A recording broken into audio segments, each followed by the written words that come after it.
Hi, welcome to our candle house. ඉතින් අද මාත් එක්ක එන්න ටෙඩි බෙයා කැන්ඩල් එකක් හදන ගමන් කැන්ඩල් එකක් හදද්දි කරන්නවත් අවශ්‍ය ප්‍රධාන පියවර ටික බලන්න. අපිට ඉස්සෙල්ලාම අවශ්‍යයි ඔය වගේ ස්කේල් එකක්. අපිට ගන්න ලික්විඩ් පැරෆින් වල weight එක මැනගන්න. එතකොට මම අද ගන්න මෙතන ග්‍රෑම් 100ක ප්‍රමාණයක් මේ ටෙඩි බෙයා කැන්ඩල් එකට පැරෆින් wax ග්‍රෑම් 100ක ප්‍රමාණයක් ඇති. එතකොට ඒක මැනගෙන ඊට පස්සේ මම පැරෆින් වැක්ස් කිලෝ එකකට 100ක් දාන්න ඕනේ. එතකොට අපි ග්‍රෑම් 100කට දාන්න ඕනේ ග්‍රෑම් 10ක්. ස්ටෙරික් ඇසිඩ් දාගෙන හොඳට කලවම් කරගන්නවා. කලවම් කරගෙන සමහර කට්ටිය මේක වැක්ස් එක ඩබල් බොයිල් කරද්දිම ස්ටෙරික් ඇසිඩ් දානවා. ඒක කොයි විදිහට දැම්මත් ප්‍රශ්නයක් නැහැ. ස්ටෙරික් ඇසිඩ් තියෙන්නේ පැරෆින් වැක්ස් වල හයිය බව පවත්වා ගන්න. ඊට පස්සේ මේ විදිහට අපි ලික්විඩ් එක දානවා. අපි ගන්න ලික්විඩ් ඩයි එක හෝ මයිකා එක හෝ ගන්නවා. මම අද දාවිච්ච ගන්න බ්ලූ කලර් ලික්විඩ් ඩයි මේ කැන්ඩල් ඩයි එකක්. එතකොට මම ලික්විඩ් ඩයි එක දාගෙන හොඳට කලවම් කරගෙන ඊට පස්සේ අපි උෂ්ණත්වය මැනගන්න ඕනේ ෆ්‍රේග්‍රන්ස් ටික ඇඩ් කරගන්න. ෆ්‍රේග්‍රන්ස් ටික මනේ දාද්දි හරියට උෂ්ණත්වයේ තියෙන දේ අත්‍යවශ්‍යම සාධකයක්. මොකද හරි උෂ්ණත්වයකදී ෆ්‍රේග්‍රන්ස් ටික දැම්මේ නැත්නම් ෆ්‍රේග්‍රන්ස් එකේ ක්වොලිටි එක අඩු වෙන්න පුළුවන්. ඒක හින්දා අපි සෙල්සියස් අංශක 65 75 අතර උෂ්ණත්වයකදී තමයි මැනගන්නේ.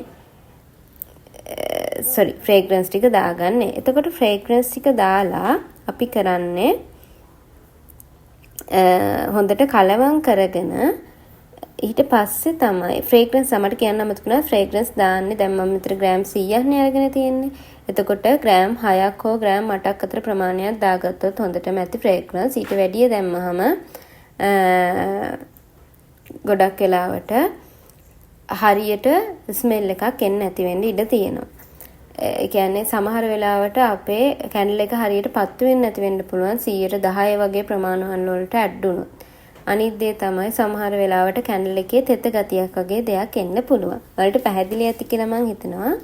ඊට පස්සේ අපි වැක්ස් ටික දාලා හොඳට ප්‍රීහීට් කරගන්නවා. වැක්ස් ටික දාන්න ඉස්සෙල්ලා ප්‍රීහීට් කරගෙන ඊට පස්සේ අපි හොඳට තවරගෙන ඉන්නවා. වැක්ස් ටික සම්පූර්ණයෙන් දාන්න ඉස්සෙල්ලා මොකද උෂ්ණත්වය මං කිව්වා හරියට මෝල්ඩ් එක රත් වෙලා නැති වෙන්න ඉඩ තියෙනවා. ඒකින්ද තමයි අපි වැක්ස් එක දාන්නේ. හරි ඔයාලට මොනවා හරි ප්‍රශ්නයක් තියෙනවා නම් කමෙන්ට් එකක් දාන්න.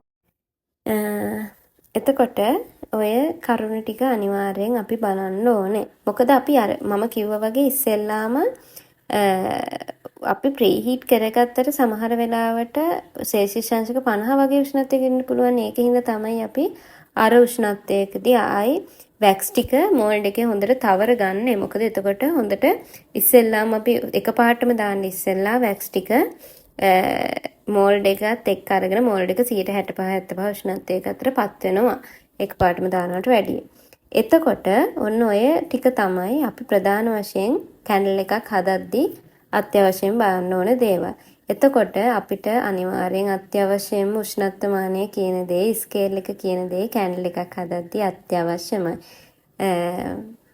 ඒ නිසා කැන්ඩල් එකක් හදන්න ප්‍රධාන වශයෙන් මූලික රාග ධනයක් වියදම් කරද්දී අය භාණ්ඩ දෙක අනිවාර්යෙන් අරගෙන ප්‍රීහීට් එකක් නම් නැතුවට මේ ප්‍රීහීට් එකක් නම් නැතුවට ප්‍රශ්න හීට් ගන්න නැතුවට ප්‍රශ්නයක් නෑ. අපිට ඒ හායර් ඩ්‍රයි එක ගන්න බවට මොනවා හරි ප්‍රශ්නයක් තියෙනවා නම් වීඩ් කමෙන්ට් එකක් දාන්න. good bye.